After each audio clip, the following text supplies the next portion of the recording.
आगे बढ़ जाऊँ? Yes sir. चलो, तो ये हो गया बेटा KOH के साथ रिएक्शन क्लोरोफॉर्म का बनता है, इंग्लिश में लिखी है पोटेशियम फॉर्मेट।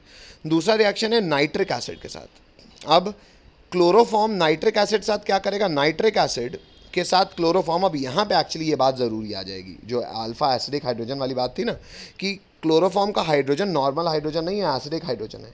ये इसलिए बताना अब ज़रूरी है क्योंकि नाइट्रिक एसिड से भी टेक्निकली अगर आप इसका Ka वैल्यू कंपेयर करो तो नाइट्रिक एसिड से ज़्यादा स्ट्रेंथ होती है इसकी एसिडिक। तो दोबारा वही, ये H+ देगा, नाइट्रिक एसिड को ज़बरदस्ती OH- आयन देना पड़ेगा, पानी निकलेगा तो ये एक C और ये 3 Cl से जुड़ जाएगा NO2। बाय द वे ये प्रोडक्ट का नाम बड़ा फेमस है, इट इज़ कॉल्ड क्लोरोपिक्रिन। क्यों सर इतना फेमस है? क्योंकि इसका यूज़ लिखा हुआ है, आंसू गैस इसी की बनती है। हेलो, बोलना पड़ेगा। Yes sir. ठीक है, यस ये सर। मैं रुक नहीं रहा हूँ क्योंकि ये फ़ोटो आपके पास है, आप इसे लिख सकते हो। मैं आगे बढ़ रहा हूँ। क्लोरोफॉर्म का तीसरा रिएक्शन है, बड़ा इंपॉर्टेंट है बेटा, ये सिल्वर मेटल के साथ। सिल्वर मेटल के साथ होता एक्चुअली ये है, silver being a metal electron negative chlorine को अपने पास खींच लेगा। और एक्चुअली जब भी आप सिल्वर के साथ रिएक्शन करोगे तो कपल में, यानी कि 2 क्लोरोफॉर्म के मॉलिक्यूल 6 क्लोरीन देंगे तो 6 सिल्वर यूज़ होकर AgCl प्रेसिपिटेट हो जाएगा। और ये CH triple bond CH acetylene gas बनाने का एक बड़ा अच्छा तरीका है, पता होना चाहिए, बड़ा फेमस रिएक्शन है। आगे बढ़ जाऊँ? Hello. Yes sir. Polyhalogen compound में क्लोरोफॉर्म के बाद अगला आता है आयोडोफॉर्म विच इज CHI3। इसमें पहली बात है कि it was previously as an antiseptic so as to liberate, नहीं नहीं, इंग्लिश अच्छी नहीं बेटा, मैं बोल दे रहा हूँ इंग्लिश। लिखा ये है कि ये पहले इसका इस्तेमाल एंटीसेप्टिक की तरह होता था क्योंकि आयोडीन रिलीज़ करती थी, और आयोडीन I2 मॉलिक्यूल में एक प्रॉपर्टी होती है कि पावरफुल एंटीसेप्टिक की तरह बिहेव करता है। तो क्लोरोफॉर्म का पहले इस्तेमाल एंटीसेप्टिक की तरह किया जाता था। सर पहले पहले बार बार क्यों कह रहे हो बेटा? पहले पहले बार बार इसलिए कह रहा हूँ क्योंकि बांस बहुत मारता था ये, कौन? आयोडोफॉर्म। और ऐसे आयोडीन जब बनती है, भले आदमी का इलाज हो जाता है, लेकिन ऐसी मलहम पट्टी अगर आदमी कराएगा तो भाई इतना बांसते हुए आदमी भाई लोग प्रेफर नहीं करते ना, आजकल तो हर चीज़ में लोग खुशबू चाहते हैं। तो पहले ऐसा होता था, आज के ज़माने में नहीं होता है। पर खैर, I2 एंटीसेप्टिक है और आयोडोफॉर्म से I2 रिलीज होता है, इसलिए एंटीसेप्टिक तरह पहले इस्तेमाल किया जाता था। पॉइंट नंबर 2 में ये वाली बात लिखी भी हुई है कि due to its objectionable smell, बदबू के कारण it has been replaced by other formulations containing iodine. भाई कुछ और भी फॉर्मूला यूज़ कर सकते हो जिसमें आयोडीन कंटेनिंग व्यक्ति हो, जो जो क्योंकि आयोडीन चाहिए, एंटीसेप्टिक तो वो है, तो बदबू कैसे है, तो आजकल और कुछ यूज़ किया जाता है, बात लिख भी की गई है। तीसरे पॉइंट में लिखा है कि क्लोरोफॉर्म का इस्तेमाल होता है as a test to detect the presence of following compound. किस किस कंपाउंड के डिटेक्शन टेस्ट में इस्तेमाल होता है बेटा? ये बहुत ज़रूरी बात है, बोर्ड के लिए भी बहुत ज़रूरी बात है, हालांकि ये अल्डिहाइड कीटोन में फिर आएगा भी। क्या बेटा? एक टेस्ट है, उसे कहते हैं आयोडोफॉर्म टेस्ट। क्या कहते हैं? क्या कहते हैं? आयोडो।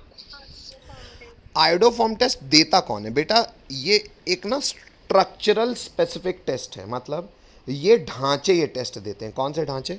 सर देखो, CH3 होना चाहिए, बाजू में C होना चाहिए, उस पर डबल बॉन्ड O होना चाहिए, और यहाँ पे H हो या R हो, मतलब H हो गया तो अल्डिहाइड हो गया, R हो गया तो कोई भी कीटोन हो गया जिसमें एक तरफ मिथाइल ग्रुप है। कभी भी ऐसी फोटो के साथ बेस यानी कि NaOH प्लस I2 का रिएक्शन कराया जाता है तो बेटा NaOH और I2 मिल के ये बॉन्ड को यहाँ से तोड़ देते हैं, तो ये जो CH3 है ना, ये बदल जाता है CHI3 में, और ये एक येलो PPT की तरह प्रेसिपिटेट हो जाता है, क्योंकि CHI3 कभी बनता है तो एक येलो प्रेसिपिटेट होता है। बोर्ड के लिए बहुत ज़रूरी है, अन्यथा भी पेपरों के लिए बहुत ज़रूरी है। देखो क्या कहानी कह रहा हूँ मैं सर, ये कौन सा स्ट्रक्चर होना ज़रूरी है? इसको कहते हैं बच्चों, जनरली लोग कहते हैं मिथाइल कीटोन। भाई क्योंकि एक तरफ कुछ भी, भाई H हो तभी अल्डिहाइड है, बाकी तो हमेशा ये R होने पे कीटोन ही कहलाएगा। तो इस एक तरफ मिथाइल ज़रूर होना चाहिए। क्यों? क्योंकि मिथाइल कीटोन NaOH और I2 की मौजूदगी में ऑक्सीडाइज होके यहाँ पे CHI3 बनाता है, और ये जो अल्डिहाइड वाला ग्रुप है ना, एक कार्बोक्सिलिक एसिड का सॉल्ट बन जाता है। सॉल्ट क्यों? क्योंकि सर अल्डिहाइड या कीटोन को ऑक्सीडाइज करोगे तो बनेगा तो एसिड, पर बेस की मौजूदगी में एसिड एसिड ग्रुप में थोड़ी जिंदा रह पाएगा, सॉल्ट बन जाएगा। तो NaCOOH हो तो H, R हो तो R, सोडियम कार्बोक्सिलेट, ये सॉल्ट बन गया। और ये जो CHI3 प्रेसिपिटेट हुआ बच्चों, ये एक येलो PPT होता है। अच्छा, येलो PPT तो दिख जाएगी, तो दिखेगी तो क्या तीर मान लिया तुमने बेटा? आयोडोफॉर्म वही अल्डिहाइड या वही कीटोन बना सकता है जिसके बाजू में स्ट्रक्चरली एक अल्काइल ग्रुप क्या कौन हो, मिथाइल ग्रुप। तो एक्चुअली ये स्ट्रक्चरल आइडेंटिफिकेशन टेस्ट की तरह बहुत इस्तेमाल होता है। कौन सा? Iodoform test. हेलो, जो कि कैसे टेस्ट होता है? आयोडोफॉर्म बनती है तो टेस्ट होता है।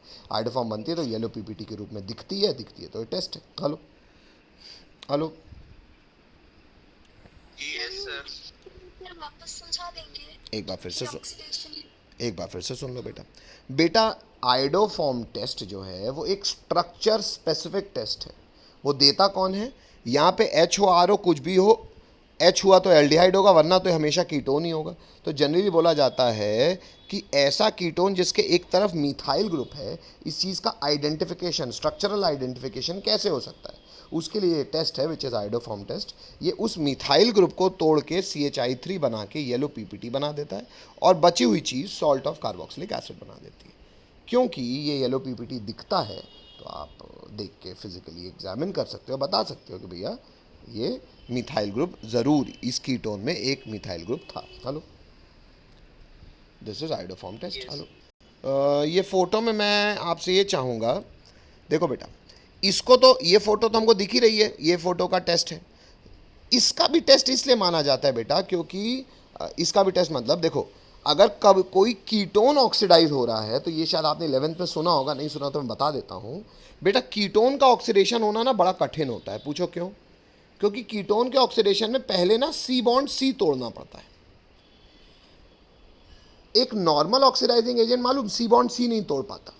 हर ऑक्सीडाइजिंग एजेंट को क्या औकात होती है बेटा? C bond H। हर ऑक्सीडाइजिंग कमजोर आदमी भी C बॉन्ड H तोड़ लेता है और C बॉन्ड H को OH से रिप्लेस कर देता है और ऑक्सीडाइज कर देता है। तो जब C बॉन्ड C कोई तोड़ पा रहा है, हमको पता है जब आयोडोफॉर्म C बॉन्ड C तोड़ लेता है तो बेटा वो C बॉन्ड H भी तोड़ लेगा। कहने का मतलब क्या है? कहने का मतलब है सर, ये ग्रुप भी अगर कुछ भी हो, अगर ये अल्कोहल भी होता तो अल्कोहल को पहले ऑक्सीडाइज करके कीटोन बनाएगा और कीटोन को ऑक्सीडाइज करके अल्टीमेटली कार्बोक्सिलिक एसिड बना लेगा। क्योंकि स्ट्रॉन्ग ऑक्सीडाइजिंग एजेंट ही कीटोन से एसिड तक पहुंचा सकते हैं। तो जब कोई कीटोन को एसिड में पहुंचा सकता है तो अल्कोहल को तो एसिड में पहुंचा ही देगा। इसलिए आयोडोफॉर्म टेस्ट अगर ये फोटो दे सकती है तो ये फोटो भी दे सकती है। What is this photo? पहला कार्बन CH3, दूसरा कार्बन C, उसमें एक OH, ये दो फ्री वैलेंसी, कोई भी अल्काइल ग्रुप हो टेंशन नहीं है। दूसरे कार्बन में OH पहले बदल जाएगा COO में और फिर बदल जाएगा अल्टीमेटली एसिड में। इसके हालांकि डिटेलिंग में करूँगा कहाँ पे, अल्डिहाइड कीटोन वाले चैप्टर में। मैं क्या, NCERT करेगी, लेकिन फिलहाल क्योंकि ये आयोडोफॉर्म बन रहा है और अल्काइल हैलाइड से रिलेटेड बात है तो यहाँ पे भी लिखा दी गई है। कोई दिक्कत? हाँ, आपको लिखना है और आपने लिखा भी होगा और पढ़ना है हमको, वो है कार्बन टेट्राक्लोराइड CCl4। CCl4 के बारे में पहली जानकारी है कि it is extensively used in manufacture of refrigerant and propellant for aerosol ions. अब रेफ्रिजरेंट शायद आपको पता है, वो जो गैस भरी जाती है उसमें कई बार लोग CCl4 का इस्तेमाल करते हैं। और जो एरोसॉल, व्हाट इज़ एरोसॉल बच्चों? एरोसॉल हर उस कोलाइडल सोल्यूशन को कहते हैं बच्चों जिसमें सॉल्वेंट हवा होता है और सॉल्यूट यानी कि कम मात्रा में मौजूद रहता है कौन? लिक्विड। Hello hello, yes. जैसे कि एक सबसे फेमस एरोसॉल का एग्जांपल हो गया आपके वो अरे जो DOEO लगाते हो आप, ठिश ठिश होता है ना भाई, गैस भरी रहती है तो प्रेशर रहता है लेकिन निकलता तो लिक्विड है। Hello hello, yes sir. अब वो जो ठिश ठिश होने का जो प्रेशर क्रिएटेड रहता है ना भाई, जब भी आप वो बटन दबाते हो तो ठिश करके लिक्विड निकलता है, वो ना प्रोपेलेंट एक्शन होता है। वो कुछ प्रोपेलेंट्स का इस्तेमाल होता है, जैसे पूरा जब खाली हो जाता है तो फिर दबा तो करके पूरा ख़त्म हो जाता है, तो मतलब उसका प्रोपेलेंट ख़त्म हो चुका है।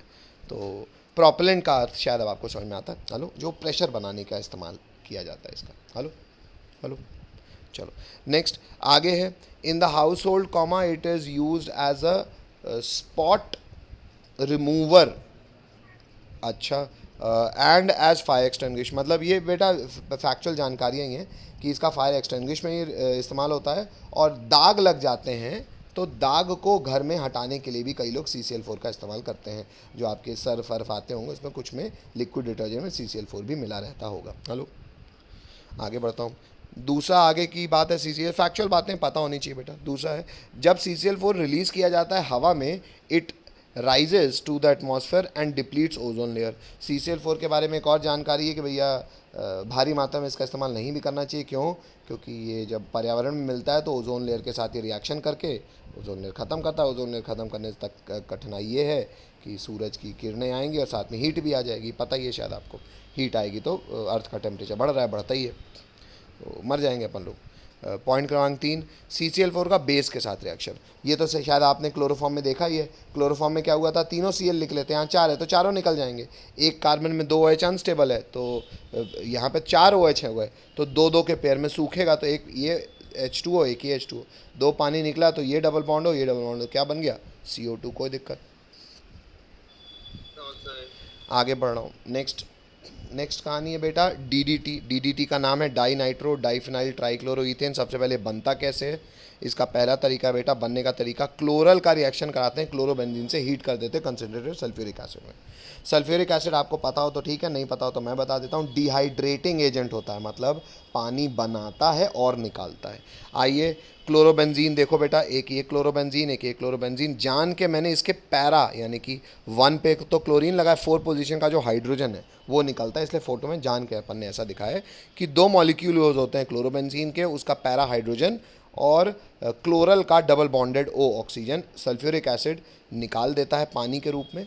आप अगर फोटो देखो तो ये Cl के साथ बेंजीन, Cl के साथ बेंजीन, ये यहाँ Cl के साथ फिनाइल जोड़ा हुआ है, और ये जो फिनाइल का चौथा कार्बन है वो अभी C से जुड़ जाएगा, इस CH से। देखो CH से जुड़ गया और साथ में CCl3 है। अगर आप इसका IUPAC नेम करोगे तो ये हो जाएगा डाई क्लोरो, यानी कि 2 क्लोरीन है, 1 और 2, डाई फिनाइल, क्योंकि ये क्लोरोफिनाइल हो गया तो डाई क्लोरो डाई फिनाइल, और फिर यहाँ पे 3 क्लोरीन तो ट्राई क्लोरो, और यहाँ पे मेन चेन कितने कार्बन की है, 2 कार्बन की मेन चेन, तो यही गिनेंगे क्योंकि बेंजीन तो ब्रांच की तरह ट्रीट होता है। यहाँ पे दिख भी रहा है अपने को, डाई क्लोरो डाई फिनाइल ट्राइक्लोरोईथेन। कोई दिक्कत? इसको DDT कहते हैं। ये इतना फेमस इसलिए है क्योंकि भयंकर अच्छा इंसेक्टिसाइड है, कीटनाशक की तरह काम आता है, लोग इसको खेती में इस्तेमाल भी करते हैं। हेलो, बोलना पड़ेगा। Yes sir. Yes, sir. अगला कंपाउंड है बच्चों फ्रियॉन्स। फ्रियॉन्स क्या होते हैं? पहली बात, ये क्लोरोफ्लोरोकार्बन कंपाउंड्स होते हैं मीथेन और ईथेन के, and are collectively known as freons. Chlorofluoro मतलब मीथेन में, यानी कि जनरली एक कार्बन में क्लोरीन भी लगा दो, फ्लोरीन भी लगा दो, उन्हें फ्रियॉन्स कहा जाता है। क्यों इस्तेमाल होता है? कह रहा है दे आर एक्सट्रीम, पहले प्रॉपर्टी है, they are extremely stable and unreactive and non toxic compounds. भयंकर स्टेबल होते हैं, रिएक्ट नहीं करते और जहरीले पॉइजनस नहीं होते। आगे बढ़ते हैं। आगे लिखा हुआ है they are prepared by Swarts reaction. Swarts reaction शायद आप जानते हो, सर हेलोजन एक्सचेंज में पढ़ा था अपन ने। अल्काइल हैलाइड में अगर हम मेटालिक फ्लोराइड्स का इस्तेमाल करें तो RF बन जाता है, तो कम से कम R में F लगा दिया, और फिर जो अब मान लो सर क्लोरोफ्लोरो बनाना है तो फ्लोरीन भी लगाना है, क्लोरीन भी लगाना है, तो ये जो फ्लोरो वाला कंपाउंड जो CCl4 है उसमें लिमिटेड अमाउंट ऑफ कोबाल्ट का फ्लोराइड का इस्तेमाल कर लो। लिमिटेड अमाउंट में क्या होगा, कम फ्लोरीन जाएगा, तो कुछ क्लोरीन भी बचा रहेगा और कुछ फ्लोरीन भी जुड़ जाएगा। तो देखो 2 क्लोरीन बचा, 2 फ्लोरीन जुड़ गया, और इसको कहते हैं CCl2F2। कई लोग इसको फ्रियॉन 12 भी कहते हैं, जनरल नाम है। अब सर फ्रियॉन क्यों कहते हैं इसको? ज़रूर कुछ इस्तेमाल होगा बेटा। पॉइंट क्रमांक 3 में इस्तेमाल लिखा है, इस्तेमाल पढ़ते हैं, लिखेंगे they are extensively used in refrigeration and for air conditioning purposes such, but in stratosphere freon is able to initiate a radical chain reaction which is responsible for depletion of ozone layer। इसका भी यही काम है बेटा, refrigerant की तरह इस्तेमाल होता है। जो AC में भी आपके कभी कभी कूलिंग कम हो जाती होगी तो उसमें गैस भरते होंगे, उसमें भी इस्तेमाल होता है। पर इसकी भी बुराई ये है कि ये जो फ्रियॉन्स हैं ये भी डिप्लीशन करते हैं ओजोन लेयर का, मतलब स्ट्रेटोस्फेयर मतलब पर्यावरण के एटमॉस्फेयर में मिलके जब थोड़ा सा ऊपर उठ जाते हैं तो ओजोन लेयर तो थोड़ा सा ऊपर ही है ना अर्थ के, तो ऊपर में स्ट्रेटोस्फेयर में जब जाते हैं तो डिप्लीशन कर सकते हैं। आगे बढ़ते हैं। नेक्स्ट एक नोट डाला हुआ है बेटा, यहाँ पे मैकेनिज्म बताया हुआ है मैंने किसका, एसीटोन का क्लोरोफॉर्म के साथ। क्लोरोफॉर्म इतना तो अच्छा, ये आपको मदद मिल जाएगी बेटा। क्लोरोफॉर्म का बेस के साथ रिएक्शन, अगर सिर्फ बेस के साथ रिएक्शन कराओगे स्ट्रॉन्ग बेस के साथ तो ये माइनस आ जाएगा। देखो ये CCl3 लगा हुआ है, ये यहाँ अटैक करेगा, ये मूव कर जाएगा, तो ये इलेक्ट्रॉन यहाँ मूव कर गया कार्बोनाइल का, तो ये हो जाए। यार ये अभी मत करो, पता ये अल्डिहाइड कीटोन के बात करना, ये प्रोडक्ट तो अपन समझ ही गए थे ना बच्चों। हेलो, क्लोरीटोन हेलो हेलो, अरे बोलना पड़ेगा भाई।